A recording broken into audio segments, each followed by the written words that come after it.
Rise and shine mga ka-RSP, eto na muli ang gabay, patnubay, palala at prediksyon ni Master Hans Kua ngayong araw ng Thursday, September 5, 2024.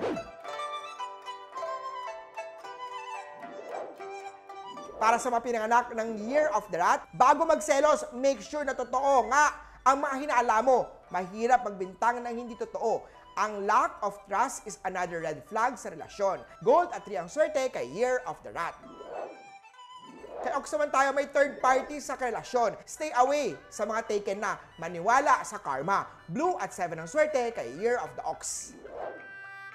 Tiger naman tayo, maging maingat sa binibitawang sinasabing mga salita.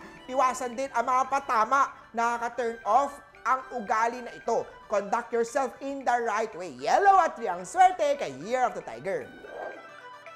Rabbit naman tayo, kahit maliit ang negosyo, ito po ay mas uunlad at makakaakit ng pera. Keep your dreams big, even if you started small. Yellow at 4 ang swerte kay Year of the Rabbit. Sa Dragon, huwag masilaw sa mataas na offer ng ibang kumpanya. Stay ka muna sa current work mo dahil marami ka pang matututunan dyan.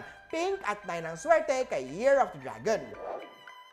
Kay Snake naman tayo, walang trabaho ang madali. Kailangan kumayod. At some point, humaharap ka sa mga challenges para makamit ang masarap na success. Purple at 8 ang swerte kay Year of the Snake.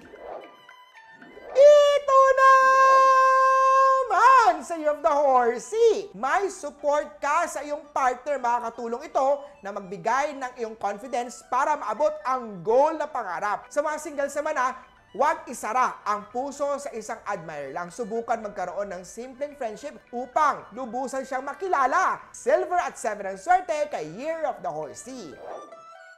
Para sa mga Year of the Goat na naghahanap ng pag-ibig, amethyst at rose quartz ang mabisang love amulet. Magsuot ng bracelet o mga heart-shaped na pendant na kwintas na gawa sa kristal. Bilhin ang mga Lucky Charm niyan sa Lucky Charm store ni Master Hans Kua. Red at 1 ang swerte kay Year of the Goat.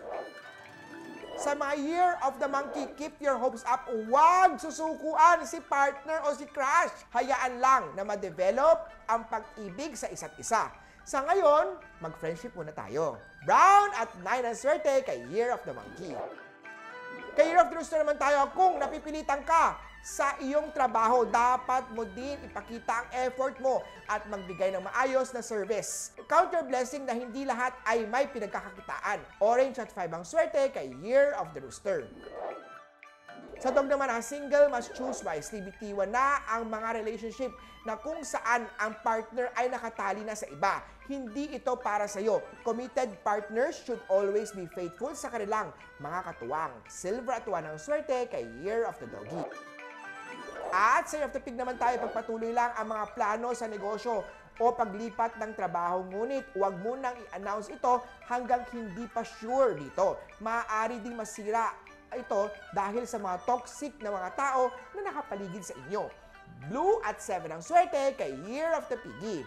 Muli po, ito po yung magabay, patnubay, palala at prediksyon lamang ni Master Hans Kua. Nasa inyo mga kamay, nasa lalay ang inyong tagumpay. Kaya always be positive at i-claim ang mga swerte mga ka-RSP.